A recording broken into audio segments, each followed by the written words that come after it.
You're listening to the Good Question Podcast with Richard Jacobs. Our goal is to make each of our guests exclaim, that's a good question. I don't know the answer. Because when that happens, it means you, the listener, may be inspired to learn more beyond the interview and to ask great questions yourself that lead to new insights. In this podcast, we cover historical and current anthropology, comparative religion, and history. Welcome, and let's get started.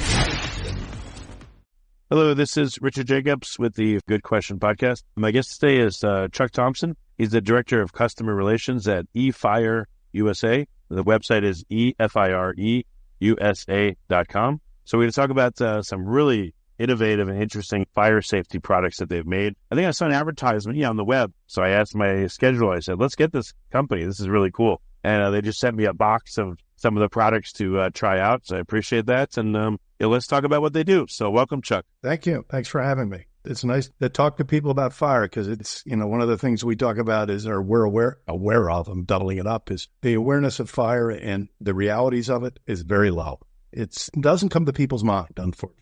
Well, tell me a bit about your background. How did you find or found this company? And then we'll talk about the products. I am actually a marketer advertiser at heart. Most of my career was spent in the ad and marketing business in various capacities, starting up brands and managing brands through sometimes in infancy, sometimes taking them over and figuring out their marketing and their programs to actually bring them in front of the right people at the right time. So making connection with the right people, understanding what a marketplace is and how to deliver the messages. And about 5 years ago, I have an acquaintance, a very close friend who was the owner of the company, who had some concerns about fire because of his main business, which is a millworking business. He has quite an extensive warehouse with lots of expensive material. And if you're a millworker, you can understand lots of wood. Now, he is compliant and has sprinklers, which you should have, and fire extinguishers, which you should have. But in the event when he leaves, we used to in the marketing business, what keeps you up at night? And what I asked him, what kept him up at night was, what happens if something happens? What happens if a mechanical breakdown happens? I'm not there. What happens? What do I have if it starts at one part of my warehouse and the sprinklers go off and destroy the entire, soak a millworking business, which is the worst thing to happen. He had discovered and looked at a product called the eFireball, was the Allied Fireball also, which is an automatic extinguishing ball that can be placed in areas of concern. And he asked me to help him understand the market and see if it was there and what it was about, because he wanted to not only use it, he felt there was strong enough need for it, but he wanted support. And I did a deep dive, and there was. It is a large market, predominantly all extinguishers and some sort of fixed systems. So the need was there. And when you look at the product, as you said, it is super cool looking. It shouldn't really be thrown, which is one way because it's a sphere. But this got me involved, and I sort of took off into the world of firefighting, and it's very eye-opening, and it is in need of innovation. It really is. Well, why? What are the things that happen surrounding fire that, what happens right now if you have a fire at work or at home and, you don't have sprinklers or they don't come on? What do you do, and how do the products solve or make the problem a lot easier to solve? One of the product I just spoke about is easy. It's put in areas of concern. So if it's a home office or whatever, you have it, you put it over electrical boxes, you put it in furnaces, you put it in boiler room, you put it in flash points where fires can start. The ball comes with a mounting bracket and 2 screws. So you place it over that about 1 foot, a little less, or 2 feet above it. If a fire starts, it only activates when it comes in contact with flame. So it can be in over 200-degree heat and below zero. It will not activate. You can drop it. You can have catch with it. Nothing will happen. But if flame hits it, as I like to say, if you flick a bic under it, in 5 seconds it will activate. What it does is it activates and disperses a tri-chem, which is a normal fire extinguisher, non-liquid obviously, over the fire, extinguishing it at the point. So in cases and it's 24/7, you don't have to be there, and it's 5 to 7 year shelf life. So you set it and forget it. So what I've seen in the videos, like the ball gets thrown and it explodes. I thought that it forces the air away from the fire and creates like a dead zone of no oxygen, and that's what snuffs it out. Is that not the mechanism of action? It attacks the triangle of the fire, exactly. It explodes above it, disperses the powder, disperses it, and cuts the oxygen, and it's out. It's a dry chemical fire extinguisher in a ball. You do see a lot of throwing, which is what gets us noted, We recommend that only for professionals, fire professionals. We have firefighters. Right. Because if you miss it, if you're a novice and you just want to try it, if you miss the fire, it won't go off because it has to hit. What would be a better way to do it? Like a gentle underhand toss onto the fire?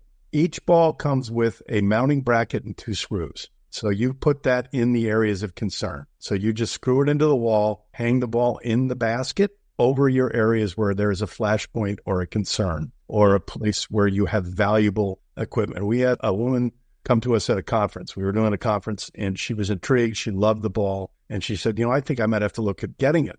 And she came the next day and she said, could I buy one from you right now? So I said, sure. I said, what got you so urgent? She said she went up to her son's room and behind he played the electric guitar, has a computer, has television lights. And she looked behind the computer. There were clothes laying and on the surge protector, everything plugged into it were clothes across it. Oh, yeah. That's going to happen. She took a ball and she put it over there. And when she walked in, she says, as a matter of fact, I can use it in my garage. I have a refrigerator in my garage. I put it over there. And I can tell you a funny story. When I had the discussion with the owner, I came back and I was like, this is really cool, and I think it's needed. I was sort of battling. And my wife goes, well, we do have a fire extinguisher. And I'm like, you need more than that. She said, do you even know where ours is?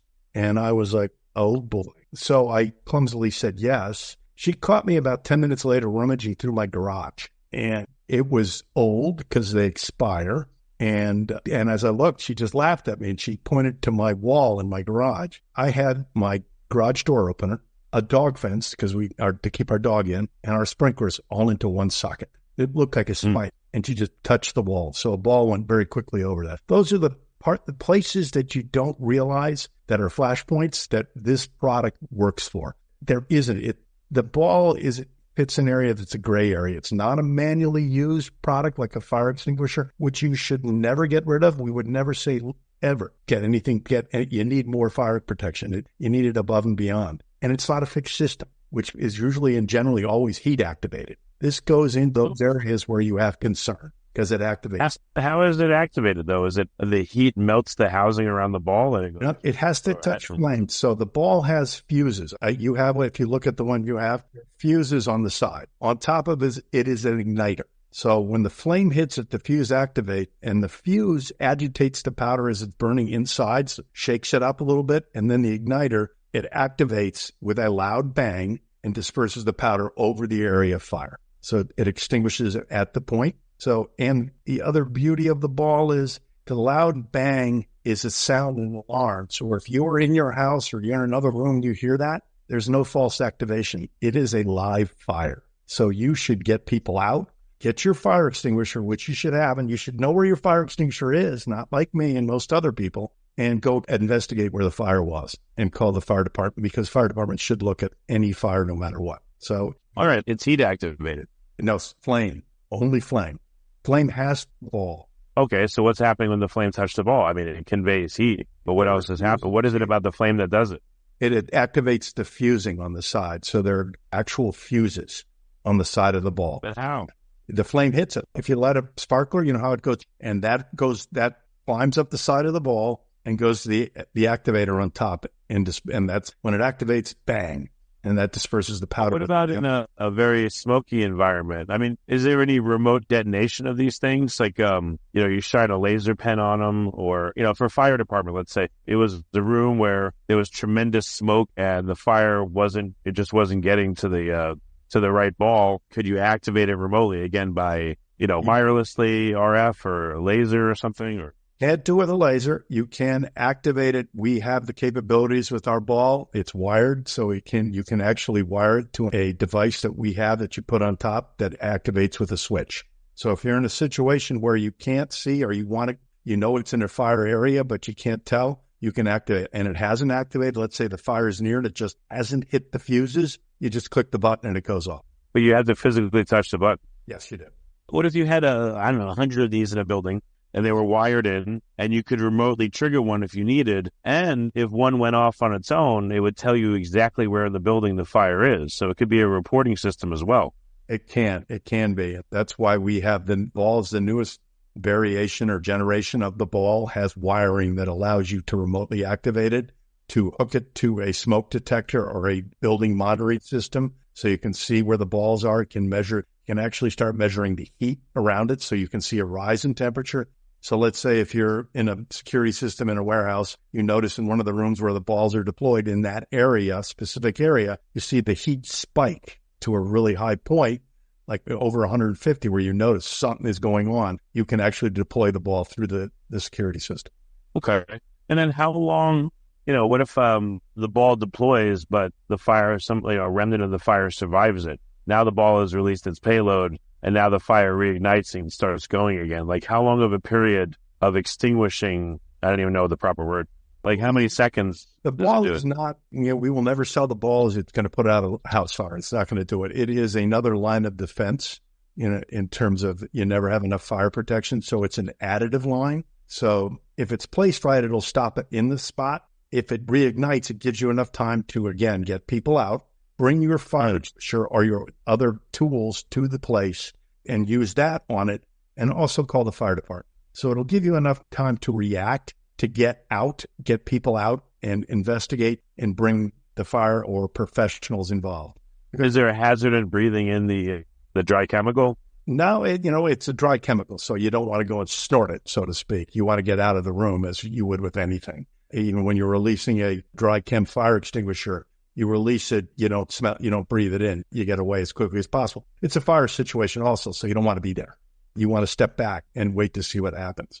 What about for firemen or police? Could this be, could a fireman carry a number of them with them temporarily? Like let's say they're trapped. Could they throw a couple, go and buy themselves a few seconds to get up through an exit? Absolutely. That's what fire departments use it for. Our largest line of business with the ball is in the B2B area. We do homeowners also. Lots of residential and lots of rental homes or second homes because people leave and they want to have the fire protection. But fire departments use it specifically for that. If they're stuck, they use it and they throw it. So when a fire in a local rural area, fire chiefs come first. So he's looking around at the fire. We had one fire chief. We were at a summit with fire chiefs, and he goes, "I get yelled at because they want me to do anything, and I really can't do anything because I'm there in a car." So his department bought a bunch of balls, and what they use it for is a chief, while the trucks are pulling up and getting equipment ready, he identifies the egress point. Where are we going in? Because firefighters would prefer to fight from the inside versus the outside in, getting in and then working. Two balls will give you enough suppression and room to get about 6 firefighters in to the room with equipment to start fighting it from the inside. That's how professionals are deploying it. We are right now also working with some wildfire people about how the ball can be used as through drone applications, through dropping the ball in front of teams going into wildfires to give them, the fire starts, they can find a flash point because they're using a lot of infrared readings on drones, finding the hot spots, have the drone with the balls. When they get there, if it starts, drop the balls to give enough time for fire teams to get on the ground. Making them smaller into like shotgun-sized pellets and then have them in a gun, like a low-powered air gun. Funny you say that. We have a modified T-shirt shooting gun that you pop the ball in. And, when you go to the games and they're shooting the T-shirts up there, we have a beta test of one of those because to see how that would work. It's kind of effective, but it's not. Most of the firefighters said they'd play with it and shoot the balls at each other. So that's sort of, it's a weird world when you get into the fire business because, I can tell you some stories and I'm sort of switching a little bit, but I'm not. When you're talking about fire with people, they don't think it's going to happen to them unless it has. Yeah. So the comment I get is, well, I've got a fire extinguisher, me being one of them. Oh, I've got a smoke alarm. And if you get the businesses, if you try and find out in large businesses who is in charge of fire safety, when you AI it or anything, you come up with 12 titles who could have that under their, responsibility, one of them being HR in some cases. How that works and how that, I don't know. I actually had, so you get a lot of comments, well, my department's handling that. It is an amazing factor. I had one person, believe it or not, tell me at a conference, I live down the street from a fire department. Why do I have to worry? I didn't even know how to answer. Yeah, it's stupid. Yeah, but that's because you don't. And then you have someone who's had a fire, and they look at you and go, whoa, it's the scariest thing I've ever had, and I lost everything. So you will go there and not realize it. You could lose. You're not only losing your home, you're losing memories. You're losing things that you can never get back. And that's one of the things we're trying to build is awareness of fire. So we're twofold. We're trying to build awareness of fire and the need for more tools. We've reached a good, strong base point. You get a fire extinguisher from 50 pounds down to like a spray can. That's great for manual. You shouldn't. But what about that area that we're talking about? An area like a fire blanket might fit in, which is a little bit more dangerous, but you can use it. There are so many things out there, robotic sort of firefighting things that are ahead of the curve with us. We're pretty simple. We're just different. And we have firemen looking at us at conferences going, what am I going to do with you? And then they spend a half an hour with me. So it's a very, very interesting, very complicated when you bring some of the certification issues into it, but it is very much in need of, because we have, and I'm babbling again, I apologize. We are working with some insurance companies because they have recognized the fact that having a smoke alarm. Yeah, this is not enough. This is active. This could actively save a room or a house or whatever it may be. Yeah. We've become very active in the farming area, the agricultural area, because combine fires, building fires, and outbuildings are happening. Happens because it's a messy, dirty area, and fires can start. Not only Mother Nature, but breakdowns, and it starts. So boats too. I mean, there's a lot of places where fire is very deadly. Yeah. We were, one of the Concepcion, which was the dive boat off of Los Angeles, where the 34 people died because they were down below. The boat was compliant. It had everything it needed, but it wasn't prepared for 20 people sleeping below deck with cell phones plugged into a surge protector, and then they couldn't get out the door because the flames.